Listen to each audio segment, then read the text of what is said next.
到了第9天早上，邮差就来敲门了。他一打开那个盒子，就是那个。宇宙的确常常会把很多不同的礼物都包成同一包，一起送给你，3个愿望一次满足。Hello， 大家好，我是 BB。延续上次的2支影片，今天要继续跟大家介绍 Never God 的教导哦。先跟大家分享一段话：我们大部分的人都没有意识到我们自己的心智在想些什么，但是如果要成功的玩人生这场游戏的话，我们必须要意识到我们的心智活动。我们的自我对话是形成我们的外界实相的原因。意思是说啊，其实我们每个人头脑里面都有很多很多的自我对话，我们脑中有很多很多的念头会一直闪过，一直闪过，几乎没有办法停下来，除非是那种已经打坐很多年的大师，他可能有办法停止脑中的思想。但是大部分的人脑中的思想是非常非常多，而且停不下来的，而且有时候啊，可能还在跟别人吵架。这我自己当然也有经历过啦，就是如果我跟某一个人吵架之后，那隔几天心中都还是会有那段对话，还在继续吵的感觉，有时候还会多跑出一个劝架的人来，那生活其实就会被影响到，因为你没办法专心在做自己的事情，然后又因为继续的想象这些吵架的画面，就会显化更多更多吵架的事情发生。Never God 告诉我们说，我们心中的这些对话其实都会造成我们的外界实相，就平常都要意识到自己有没有在跟别人吵架，或是有没有在抱怨一些不爽的事情。那我要讲一个故事啊，就是有一个女性啊来找 Never God， 然后就说，我觉得我的老板对我非常不公平，对我不好。我觉得他也故意不采用我的意见，故意忽略我。我觉得他对我很坏。巴拉巴拉巴拉的就抱怨了一大堆。Never God 就告诉他说，你心中假设你的老板是怎么样的人，他就会在你的实相里面演出那个角色。所以如果你假设他是一个对你不好、很坏、很不公平的人，那你就会看到他是这样子对待你。因为你旁边的人其实都是你人生中的一些配角，可是你就是导演，也是演员，也是编剧，你可以重新编写一个剧本给他们去演。那你要在心中先假设那个剧本。然后他又问他说，你有没有常常在心中跟这个老板吵架？真的有耶。我几乎每天早上一起来就开始想到我老板不爽的事情，就开始想骂他，然后又会听到他骂我，然后整个上班过程中都会不停的跟老板吵架，在自己脑袋里面。是因为这样子吗？才造成他对我不好吗？那边就说对啊，因为你心中的假设就是一直在跟他吵架，所以他就必须演出那个吵架的角色啊。但是你如果给他一个新的剧本，是你们和平相处的剧本，说你表现得很好的那个剧本，那他就会重新演出他的配角的角色了。这个女生就愿意试试看，在每天睡觉前想象她老板跟她讲不一样的话，称赞她的工作，称赞她表现得很好，和平相处的那种感觉，她开始想象这个画面。然后每天早上起来，如果那个吵架的场景又快出现的时候，赶快把它停掉，不要去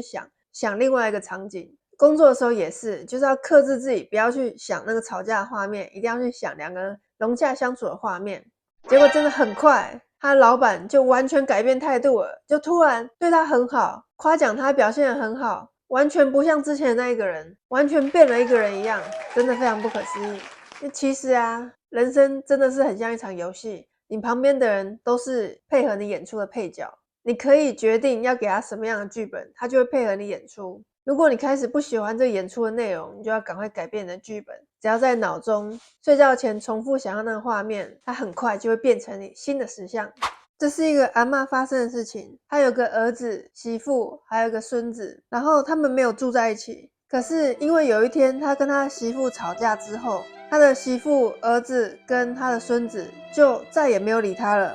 2年的时间，他们都没有见面，也没有联络。可是这个阿嬷当然很想念自己的儿子跟孙子啊，没有联络就让他非常非常的心痛。因为以前是没有网络，然后电话可能也不发达的，那以前要联络就是要写信或者是登门拜访这样子。这阿嬷说啊，每次他想念他儿子跟孙子的时候，他都会想到他跟他媳妇吵架的画面，然后就会跟他媳妇继续吵，就吵说，这个狐狸精啊，竟然把我儿子骗走，也不给我看孙子，也不跟我们联络，真是太无情、太过分了！你这个坏女人！然后有一天，他就听了 Never God 的演讲之后，他就决定要改变这些自我对话，要重新写过一个剧本。他就写了2封信给自己，一封是他媳妇写给自己的信，一封是他孙子写给自己的信。他就在信里面，就是假装自己是媳妇写给自己这样子，然后就写说啊，妈，我很想你啊，你最近过得好吗？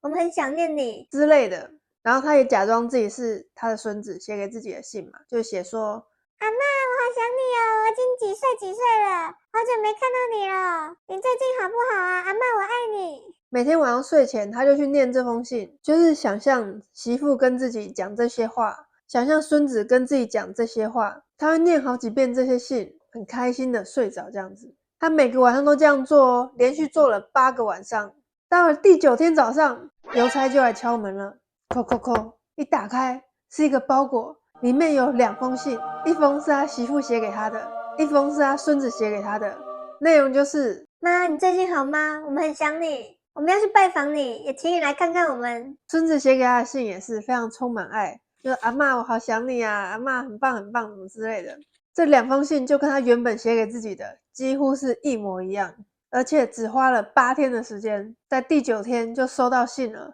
真的是太厉害太厉害了。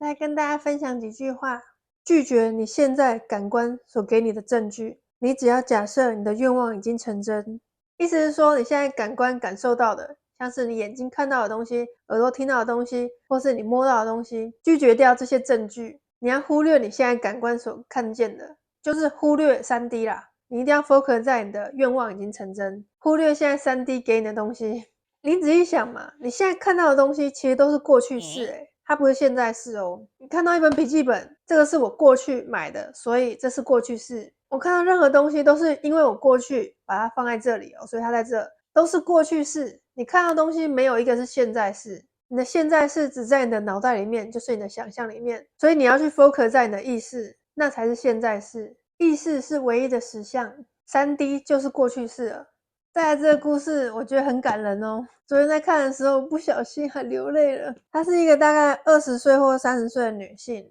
她说在6岁的时候她爸妈就离婚了，爸爸就离开他们了，她就跟妈妈一起住，所以她跟爸爸都很少见面，没什么往来。但是她爸爸每年圣诞节都会寄卡片给她，然后会附上5块钱或10块钱美金的小礼物这样子。一直到长大，他20-30岁结婚之后，他跟他爸爸的关系也还是这样子，就是平淡的，很少往来这样子。有一天，这个女生去听了 Neville Goddard 的演讲之后，她就发现说，这些年来真的对爸爸都有一种不满的感觉，因为她会觉得从小爸爸就没有继续养她，就是会有一些不满怨恨的感觉这样子。她想要化解掉心中的怨恨，重新改写2个人的关系。她就在睡觉的时候想象跟她爸爸2个人拥抱，是很真正的真情流露的那种拥抱，真心对待他爸爸这样子的感觉，然后就好像真正发生的一样，然后就睡着了。隔天他就去逛街，然后他到一个 shopping mall 里面去，他就看到一个很漂亮的围巾，是一个石雕毛皮做成的围巾，非常漂亮。他就试戴了一下那条围巾，觉得好温暖，好喜欢哦，很想要买，可是那个价钱实在是买不下去，因为是真正的动物毛皮做的，可能要几百美金吧，我想。他就只好把围巾放回去，因为他真的买不起。离开那间店之后，他就想到 Neville Goddard 讲的话，你想要什么东西就要假设已经拥有它了，你要去感觉你已经拥有它了，你要活在最终场景啊。他就想让自己围着那条围巾在逛街，很温暖的感觉，就这样逛了一整天。他想象的这2件事情，他觉得是完全无关的2件事情，他没有做任何的关联，然后他就忘记这件事情了。过了几个礼拜之后，在母亲节的时候，突然就有人按电铃了，一打开门就是他爸爸，他爸爸竟然来拜访他了，然后他就很开心的拥抱他爸爸。拥抱的时候，他就想到1个月前曾经想象过这个拥抱的画面，就像现在这样子，真正的拥抱他爸爸，很开心，欢迎他爸爸。他爸爸就拿了一个盒子，是一个礼物送给他，他一打开那个盒子，就是那个石雕毛皮围巾。他原本认为没有关联的2个想象的画面，宇宙都很巧妙的把它结合在一起了。宇宙的确常常会把很多不同的礼物都包成同一包，一起送给你，3个愿望一次满足。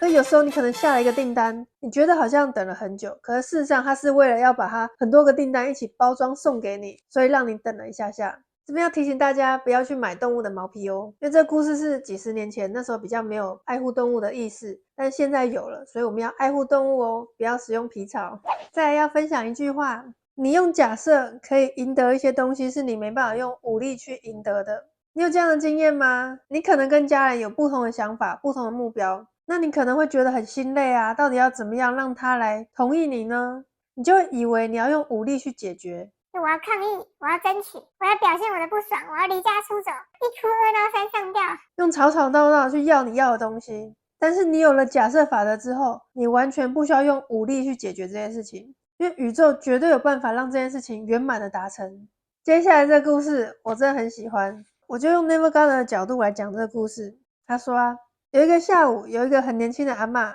她来找我谈话。她是在纽约工作的一个杰出女性，她带着她9岁的孙子来找我。我在跟她谈话的时候，她的孙子就在旁边玩玩具车。我就教导这个年轻的阿嬷，我教她假设法则，以及教她如何实现愿望。整个过程中，她的9岁孙子就在旁边玩他的玩具车，好像没有在听我们讲话一样。当我跟这个年轻阿嬷聊完天之后，他们要离开的时候，突然那个小男孩就转过来跟我说Never 叔叔，我懂了，我知道要怎么显化梦想了。我就吓到，我就问他说，那你的梦想是什么？那小男孩就说，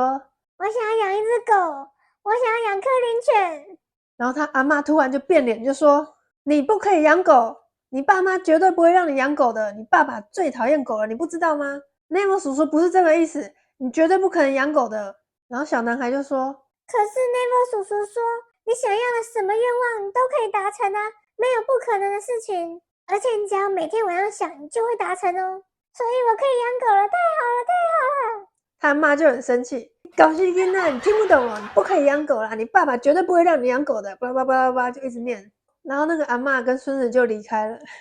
大概过了6个礼拜之后，那个阿嬷就回来找我，跟我讲事情惊人的发展。他说他孙子因为真的很想养狗，他每天晚上真的很认真的在想象他有一只狗，他跟那只狗玩得很开心，丢东西啊，你丢我捡啊，喂那只狗啊，教那只狗啊，在草地上奔跑啊，他就每天晚上想象自己已经有一只狗了，就是柯林犬。几个礼拜之后，他们住的城市举办了一个爱护动物周，在报纸上面就有一个征文活动，要跟各个国中国小比赛征文。征文的题目就是为什么我想要一只狗？那是一个整个城市的活动，所以有很多学校的学生都有参加这个征文活动。他的孙子也参加了，他的孙子写了一篇很棒的文章，就在这个征文比赛中得了第1名，全市的第1名。有在那个市政府广场之类的地方公开的颁奖典礼，当场是有照片，有记者来采访，然后那个小孩子就上报了。然后这个爱护动物周就准备了一个礼物送给这个小男孩，就是一只狗，就是一只柯林犬。这个小男孩的爸妈竟然就同意让他养狗了，因为这小男孩的爸妈觉得非常的光荣。小男孩的文章得了全市第1名，又上报纸，又有杂志来采访，已经让他光荣到不行。而且那个奖品就是一只狗，如果把那只狗丢掉也很说不过去，那就是爱护动物周。但是他爸爸有说啊，如果当时的奖品是一笔钱的话，他不可能会用那笔钱去买狗给小孩子，而且如果只是别人送他一只狗，他也不会收下。是因为刚好有这整个活动，小男孩又得第1名，又让他觉得很光荣，所以他才愿意让这个小男孩养狗。这小男孩就真的有了一只宠物狗柯林犬，非常的开心。这个故事我学到很多，第一个就是小孩子也很有创造力，我们不能够看不起小孩子，不能够觉得他们还小什么都不懂，小孩子也是很有创造力的。再来就是你要什么东西，你不需要用抢的，不需要用吵闹的，你不需要一哭二闹三上吊，你真的不需要去闹，你就是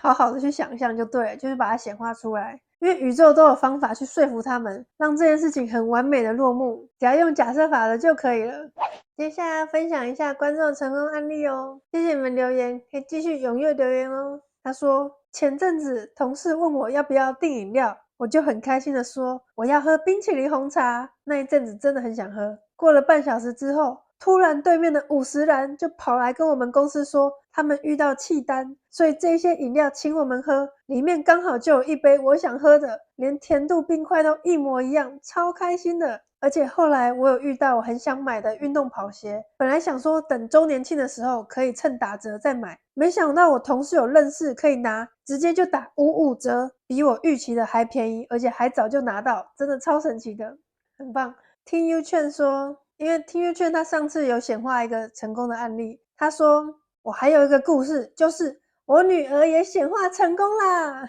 她前阵子爱上相机摄影和收集底片，上个月参加抽奖就中了头奖，就是相机和底片哦，而且这是她第2次抽到底片这个礼物呢，可见爱的力量真的好强啊。这个很棒，你看他女儿也显化成功，显化真的不分年纪的，大人小孩老人都可以显化哦。再来还有一个故事，他说记得19岁的时候，那时候大学1年级，我在外县市读书，每一次回家都要从园林火车站下车。那时候我看到墙壁上画着一只水牛在耕田的墙壁彩绘，很想知道这个墙壁画是怎么画的。那时候我觉得很想认识画这幅画的人，没想到在24岁的时候我就认识他了。他也有教我如何画墙壁壁画，如何丈量尺寸、打稿跟施工。26岁的时候就跟他结婚了，虽然后来因为一些因素分开，但是这段记忆还是深植内心。好感人哦，好像回到了过去一样。其实不在乎天长地久，只在乎曾经拥有。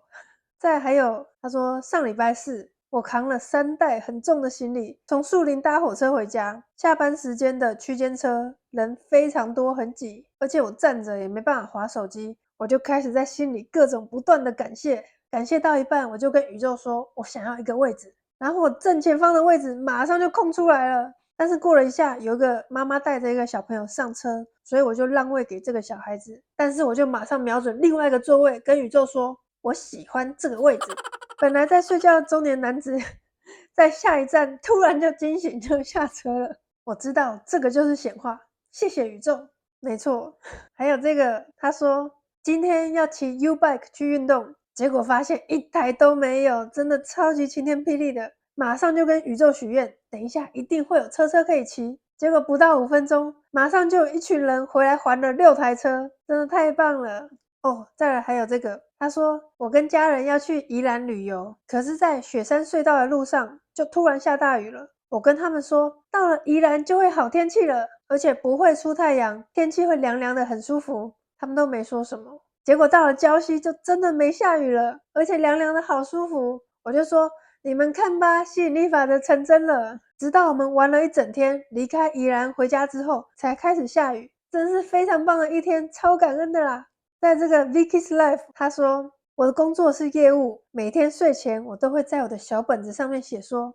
我是谁谁谁的唯一服务人员。过了几个月之后，我去看那个本子，大概有70%的客户都在我的本子上出现过哦。小本子真的很棒，就是要这样用。还有一个故事，他说在7月的时候，我试用了发型师的 Dyson 吹风机，我觉得超好用的，心里就想着我也想要有一台，只要有额外的2万元我就可以买了。在家里用旧的吹风机吹头发的时候，我就想象我是在用 Dyson 的吹风机在吹头发，头发超柔顺的，吹出来的风超级舒服的。然后之后我就 let it go， 没再想了。没想到上周回娘家的时候，爸爸突然把我拉到房间，拿了一包红包跟我说，这是我投资黄金的一点小分红给你，刚好就是2万元。我才想起我有下这个宇宙订单，真的是太棒了。再来这个故事，他说我每天都在想象我要一栋属于自己的房子，过了没多久，我家人就说要买一间房子给我了。